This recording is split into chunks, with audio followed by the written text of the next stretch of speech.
Hello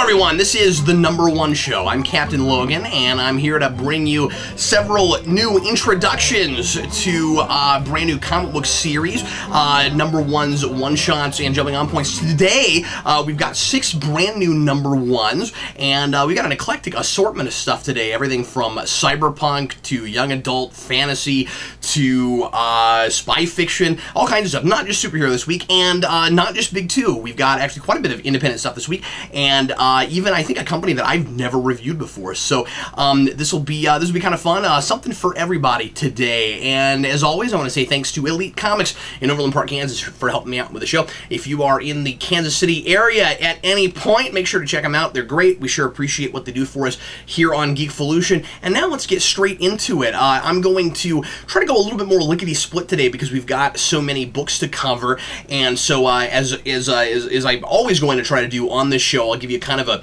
brief overview of these. Not going to spoil too much. Want to let you know what these books are like if you don't know anything about them, and many of these you're likely not to. And then from that, you can determine whether or not you think you might want to go to the store and check some of these out. The first book I want to talk about today is a brand new book from Image. This is a new book written by Rick Remender called Tokyo Ghost. This is Tokyo Ghost #1, written by, as I said, Rick Remender, with art by Sean Murphy. And this is a really depressing book, but absolutely fascinating social commentary about a future world where everybody lives for distractions. And this is in the kind of standard classic science fiction tradition of trying to exaggerate where it looks like we're kind of going in order to warn us about what things could be like if we're not careful moving forward. So this is a bleak post-apocalyptic future, and yes, those are a dime a dozen, but right now especially. But I feel like Rick Remender has really got something here, and this is this really bleak post-apocalyptic future where the whole world is kind of taken by toxic waste, and people don't want to go outside, and they don't want to have to deal with the real, and so they allow themselves to be completely consumed by entertainment, and they live on the internet. They don't leave their homes, they don't leave their couches, and everybody has it's kind of a, I guess it's a chip. They have a thing in their head that it's a nanite something rather, and it affects them, and people and some people are able to control other people through this thing. Rick Remender has a really good grasp of language in this.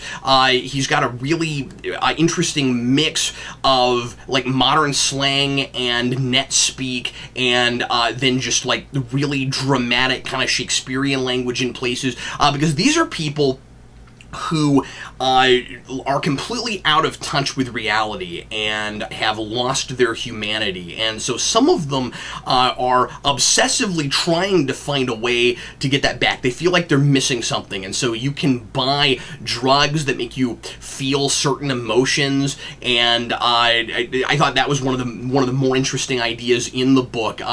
There's a scene where a guy walks into a place and asks for a drug that will give him self-esteem, and it's just a really bleak, horrifying kind of future, but it's really fascinating to read about.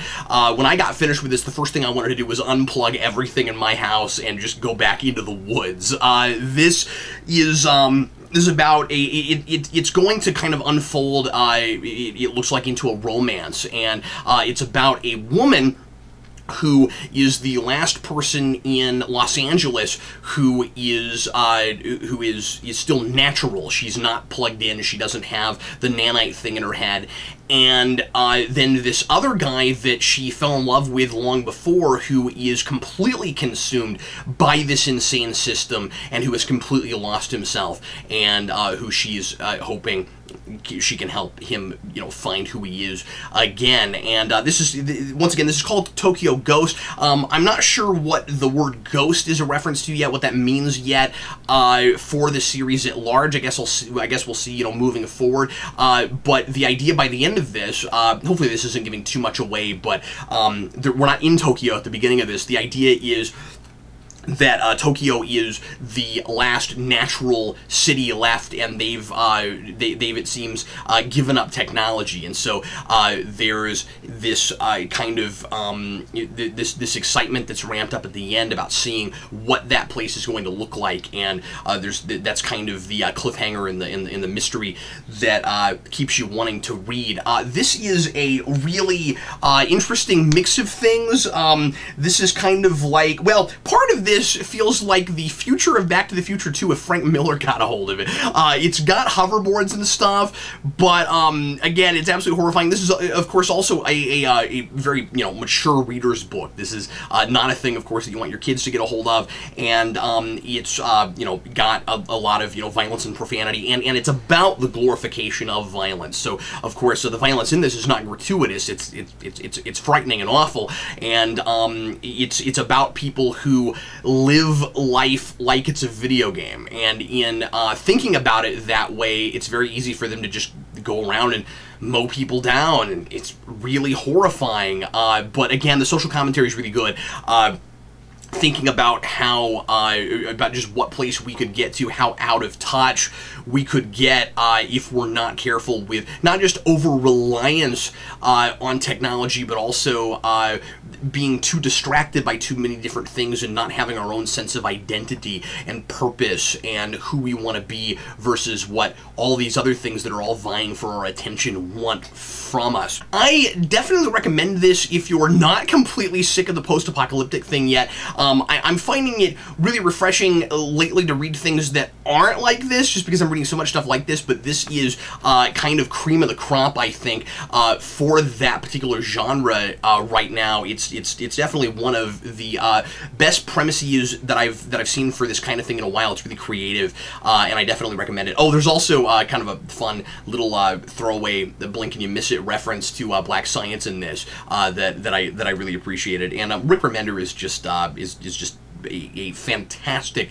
writer. He's got such a good command of language, and which is weird to say in a thing like this because it's also somewhat about the degeneration of language, but it's sort of like, but he's got such distinctive voices for these characters and a vernacular for this world. So definitely pick this up if you like, you know, cyberpunk stuff, and of course, you know, if you've liked things Rick Remender has written in the past, he doesn't disappoint here.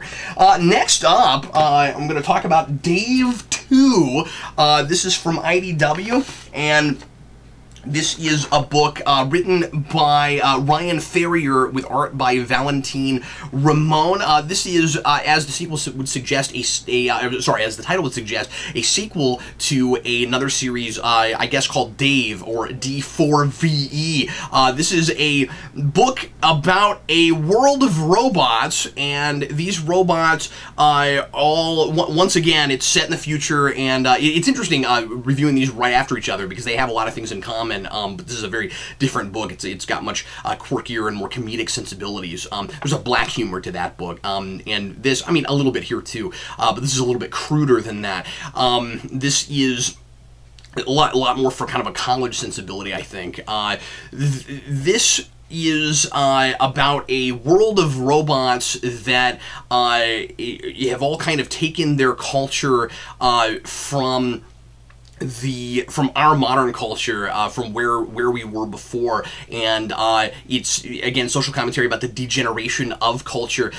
These robots are really profane. Once again, this is a very, very mature reader's book. A lot of kind of potty humor and kind of bathroom talk, that kind of stuff, and a lot of exclamations. Frankly, I think too many. It gets in the way a little bit of the narrative, but I think it's interesting that by here we've gotten to the point where the robots have taken over, there are no more humans, and they talk worse than we did, and they're programmed, I was going to say automatons, but I guess not, because they certainly, you know, have their own personalities and they feel and that kind of thing.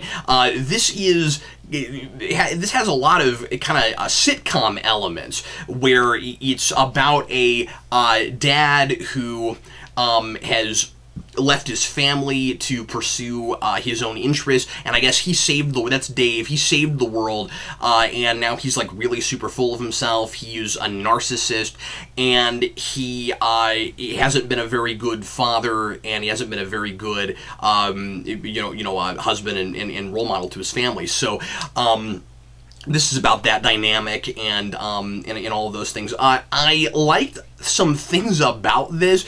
This certainly isn't a book that I think I would keep reading personally. Like I said, I think the profane stuff kind of gets in the way. I get that there initially feels like there's kind of a point to that, and then after a while it sort of degenerates into, isn't this funny? Like, look, it's robots swearing, and I don't know, like when at first I thought it was just there to kind of make a point about where we are right now and where we're going, and just having it in the background, that was okay. But after a while, it kind of became the book, and that was distracting. It's also always distracting for me. This is nitpicky. This is I don't know.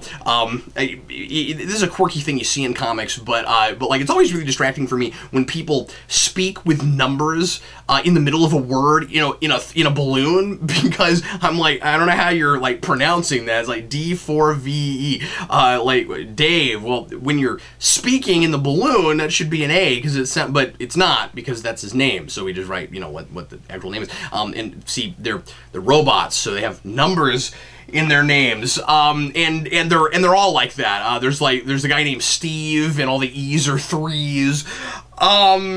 But anyway, I guess there's some references to classic sci-fi stuff here. I'm sure Dave is supposed to be a reference to 2001 in the first place. I appreciate the way this opens, because it gives a very nice, concise recap organically within the narrative in the first like page and a half. So it kind of lets you know what happened last book while it's telling its story. And I wasn't lost at all. I had no problem picking this up and reading this. So if you can't get your hands on, I mean, I'm sure the trade's out, but you know, if for some reason you can't get your hands on the first one, or you're just curious to pick this up and see what this whole thing is about in the first place, this is very easy to just pick up and read. And I don't know, I thought it was like reading, because Dave is like a really, really sarcastic, foul-mouthed robot, which again might have been more fun if everybody else didn't also talk like that, but it was like reading Deadpool if it was written by the angry video game nerd. And I don't know, I mean, some of the swearing stuff is kind of funny, like, you know, there's a dog that swears, and that's funny and plain, just because he'll say, like, a really obscene thing, and then he'll go, woof, and I don't know, that's sort of funny.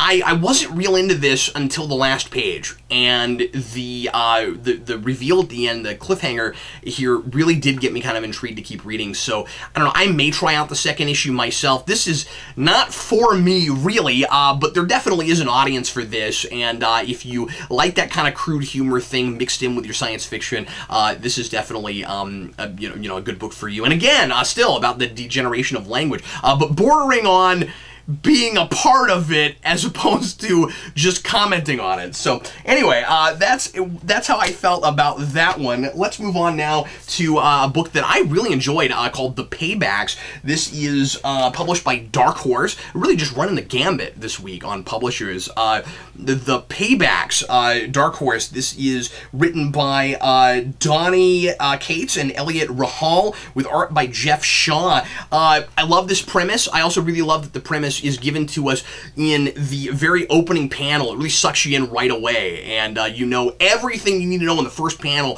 to know what the premise of this book is, and the quirky, kind of absurd tone. This is about a team of ex-superheroes who are repo men and have to go around and repossess things that, or I guess not just repossess, but they have to go around and find superheroes that are late in their payments to pay off loans for all of their superhero apparatus. So the idea is you get people who want to be superheroes who get all in over their head, and it's all about living out a fantasy. It's a wish fulfillment thing as opposed to any kind of a realistic, practical thing. And I really like the commentary here about, like, you know, people maxing out credit cards and instant gratification, having to have everything right now. And this is very much like that. So this, I just love this premise. So the Paybacks are this team that go find those people, and if they can't pay off their debt, they're forced to work on the team and go find these other superheroes that haven't worked off their debt in order to pay off their debt. And this has one of the funniest Batman parodies I've ever seen. I mean, I thought I'd seen every Batman parody. This is hilarious. There is a guy in this. I laughed out loud at this. His name is Knight. Knight with an N, and then K-N-I-G-H-T. And he's got a bat signal, but it's called the Night Light. And that just absolutely got me. And then he has a unicorn, and it's called the unicorn is called the Nightmare, and he doesn't actually ride on the unicorn. It has a cape, and it jumps with him, and it's like his Robin. And there's like the umpteenth Dark Knight Returns parody with a panel with them jumping, and the unicorn's supposed to be the stand-in for Robin. But that's absolutely hilarious, and I love that Night works out of his own Batcave, and it's very much Batcave throwback. It's got the dinosaur and everything, but it's really cool looking. And then these guys just work in a van, and I don't know why, but the van is really funny to me. And anyway, there's a lot of just really clever parody stuff in this, and it didn't feel generic. And that's the thing, is that people seem to be looking for superhero alternative stuff right now when they're not liking what the big two are doing. And a lot of the time I'll try things out and I'll go, I don't know, it's generic, I'm not going to remember that the next day. This is not that way. There's a lot of like I said, really creative, really clever stuff. There's a man who's a dinosaur called Manosaur. I thought that was really clever. And then there's a guy that's parroting like Doctor Strange and Constantine at the same time, and he looks like he could be kind of fun moving forward. This is again another mature readers thing, but it's a little bit more like teen before it's like super adult. I think you could give this to like a 13, 14-year-old probably.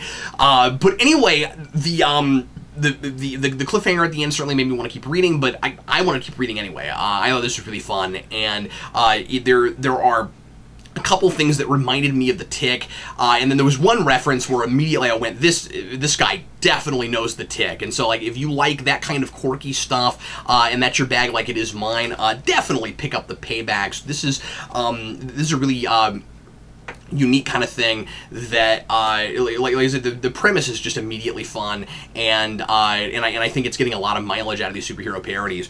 Now let's go over to Marvel. We got 3 new Marvel books today, and oh no, I'm sorry, excuse me, I'm not even there yet. I'm not even there yet. I said 6. I've got 8. I don't know what in the world I was talking about. Let's keep going, shall we?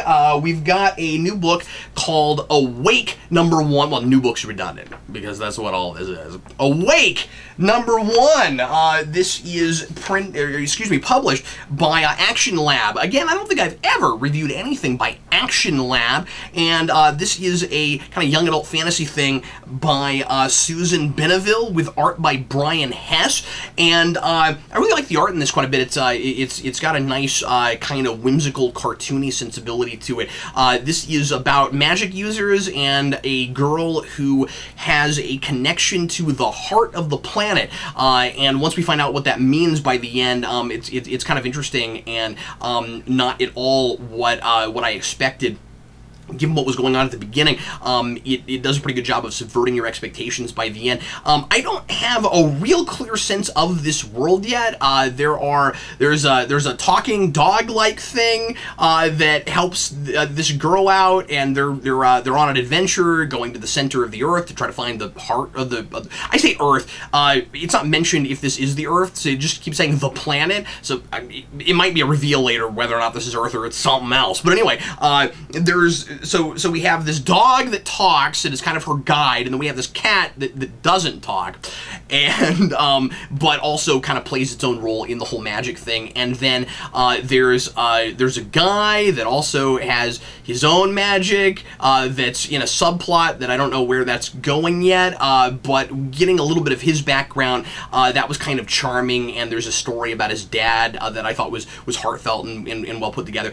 This is a really good thing for the kids. This is a which is nice after, you know, reviewing three really mature things. Here's the thing for the kids, and this is a good all ages book, but it's not dumbed down. It's not talking down to kids. I think it is a thing that adults who like this kind of thing, if you grew up on Disney movies, and especially things like Spirited Away, that kind of thing, you might enjoy this. It didn't grab me right away, but I'm not a big fantasy guy, so this is a thing that, like, you know, if my kids were looking at this, I'd probably read a couple more issues and see where it goes. I was somewhat intrigued by the ending, though, and I think that it's well written and well drawn, and definitely something to look into if you like the if you like the young adult fantasy stuff, and especially if you've got kids who are looking for something a little bit different off the beaten path. Next up, something from Dynamite. Here is Voltron from the Ashes, #1. This is written by Cullen Bunn. Cullen Bunn, one of the most versatile writers in comics right now. The man just does every kind of thing from all kinds of different properties. He's always working on at least a couple things for Marvel, maybe something over at DC. He's usually got 5, 6, 7 things going on. This is a really good introduction to Voltron if you are not familiar with this material, and I would be one of those people. I read... or excuse me, I saw like one episode of Voltron on like Toonami, probably, on Cartoon Network when I was a kid, and it just seemed like another kind of generic mech robot thing.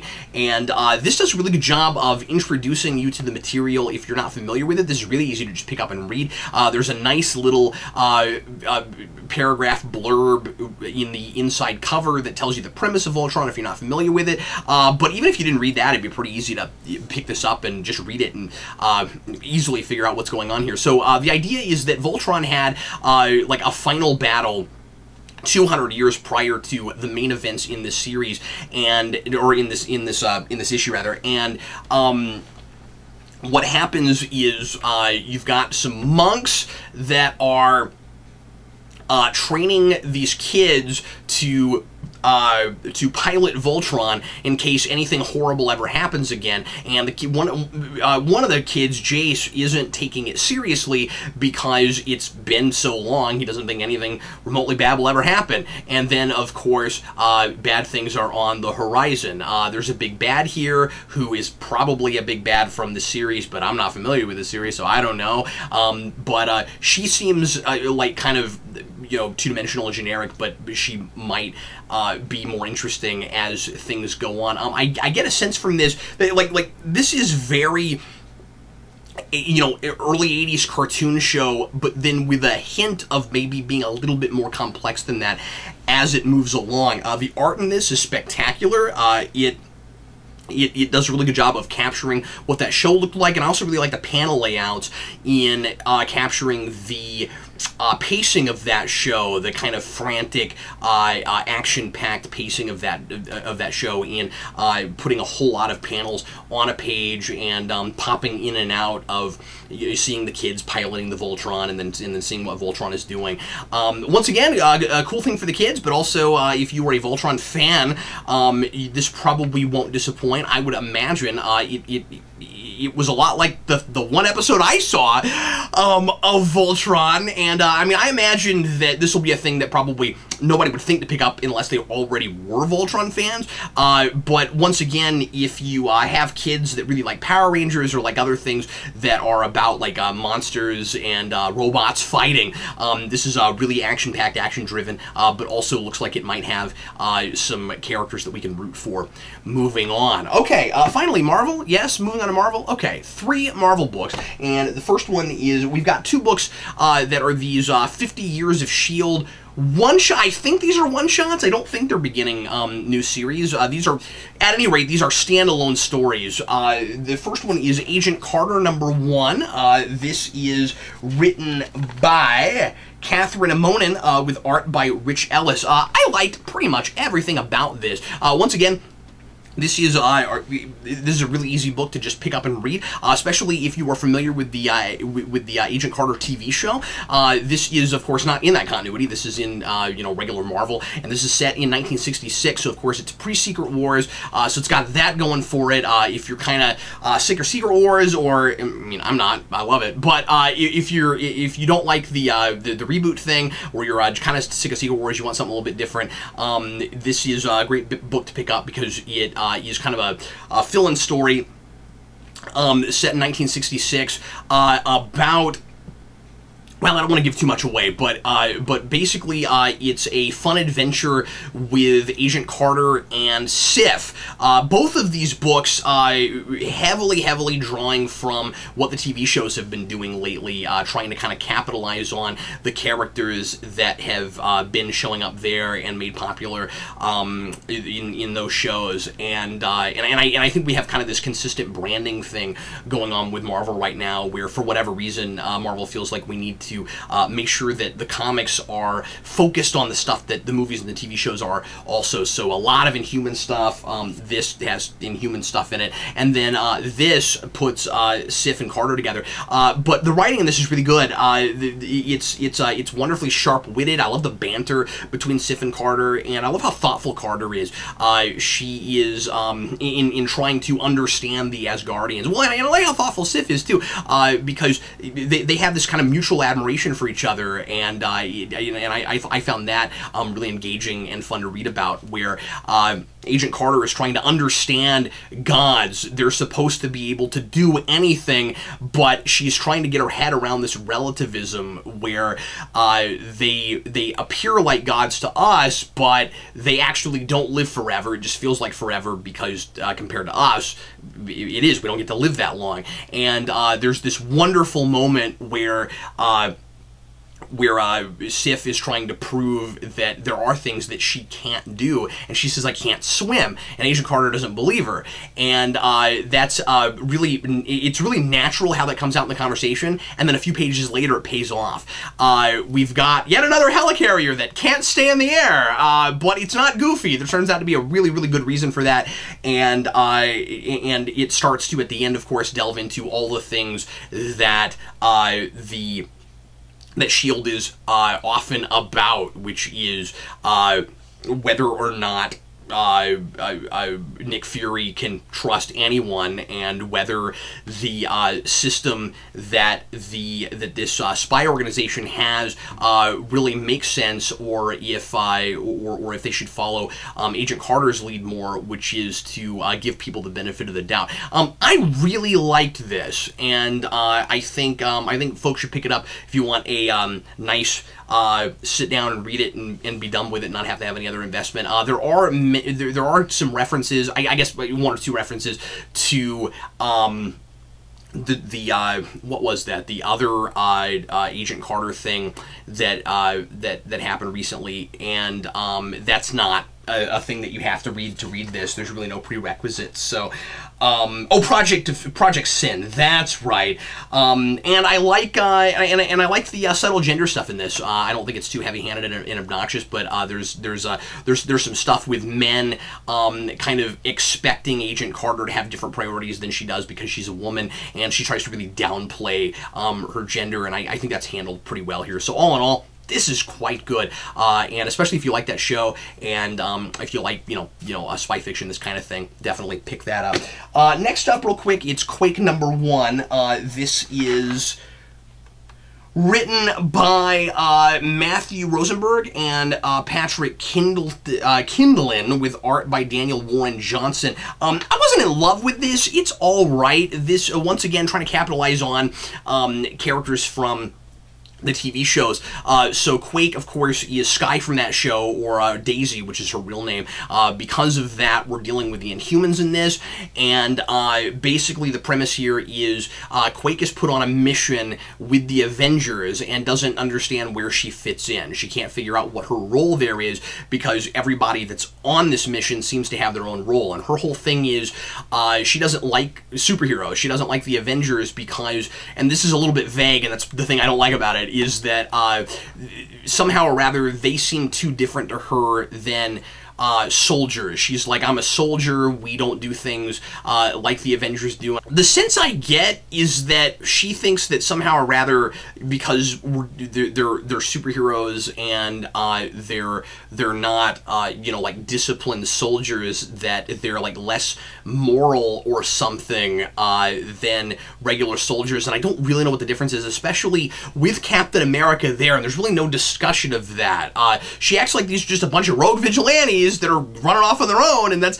really not the situation at all, and I don't really understand that. I also don't completely buy at the end Captain America's explanation for, and I won't give this away, but because this is kind of a big reveal, but Captain America finally reveals why she was brought along on the team, and I just didn't really buy it. I feel like the role that he says she has is kind of filled by him already, without giving away too much. But the writing in this is decent. I like the art a lot. It's it kind of reminds me of like I don't know, 60s, 70s Shield art. It's a little bit more cartoony than that, I guess, but it's kind of gritty, and it looks like, or at least pencily, and it, you know, looks more like a war book than a superhero book, but then it's got superheroes in it, so it's kind of fun to see them, you know, rendered that way.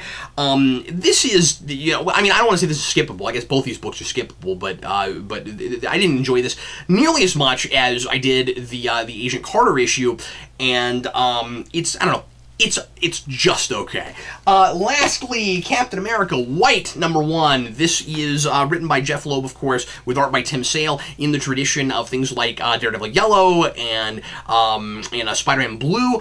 Gotta have a retelling of an origin with a color involved in the title, and we don't know yet why this is called Captain America White. Jeff Loeb or Tim Sale won. They're both interviewed in a pretty extensive interview at the end of this. Guarantee that it has nothing to do with skin color, and I'm sure a lot of people looked at this and immediately, at least that's what came to their minds, but it certainly, as far as I can tell, just reading this first issue, probably has a lot to do with the idea of black and white and then shades of gray, and whether or not Captain America can stay, you know, as much on the white side as possible. And I really like how personal Jeff Loeb makes this with Captain America. First of all, I enjoyed this a lot. I think it's very much in that tradition, and you know, Jeff Loeb gets made fun of a lot for his later work, and seems to have lost it in places, but, you know, lost his mojo. But here, it really feels like he's going back to his roots, and I enjoyed this a lot. Now, it's a little weird reading this after the Brubaker stuff a couple of years ago, I mean, 3 or 4 years ago now, when he was filling in a bunch of Bucky stuff from the period this is set in, because this is basically at the beginning of this, you get the thaw out, and then we kind of go back in time and we see Captain America dealing with Bucky and their complex relationship, and we kind of, you know, very faithful to original continuity, but trying to explain why certain things happened that probably you wouldn't think, it seemed counterintuitive, were done just because it was a comic book that had to have a kid sidekick, and we're trying to actually reason out why would Captain America put a kid in a war like this, and I like that he's not even really sure why he did it, but these two have such a bond that you really buy it.